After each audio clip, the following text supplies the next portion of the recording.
আসসালামু আলাইকুম। শুনছেন সংবাদ শিরোনাম। নবীনগরে আর্সেনিক মুক্ত নিরাপদ নলকূপ স্থাপনের লক্ষ্যে টিউবওয়েল মিস্ত্রিদের প্রশিক্ষণ কর্মসূচি। এখন শুনবেন বিস্তারিত।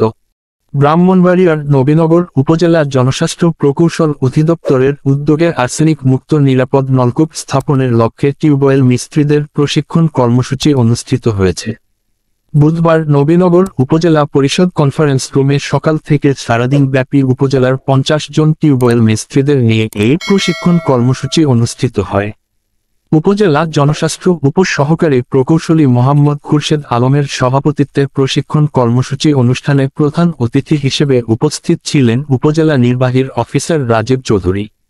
বিশেষ অতিথি হিসেবে উপস্থিত ছিলেন ঢাকা বিশ্ববিদ্যালয়ের প্রজেক্ট ম্যানেজার থেকে বক্তব্য রাখেন জিওবি ইউনিসেফ প্রকল্প মোহাম্মদ আনিসুর রহমান রানা, উপজেলা ফ্যাসিলিটেটর সাইফুল ইসলাম, সাংবাদিক মিঠুর সূত্রধর পলাশ প্রমুখ।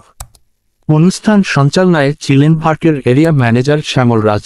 এছাড়াও গত 3রা ডিসেম্বর দুপুরে দক্ষ টিউবওয়েল মিস্ত্রি নিয়োগ ও পানি পরীক্ষাকরণ বিষয়ক পারস্পরিক আলোচনা সভা অনুষ্ঠিত হয়। এতে উপজেলার বিভিন্ন ইউনিয়ন পরিষদ চেয়ারম্যান, শিক্ষক, ইমাম, স্বাস্থ্য সহকারী, মেকানিক এবং এনজিও প্রতিনিধিরা উপস্থিত ছিলেন।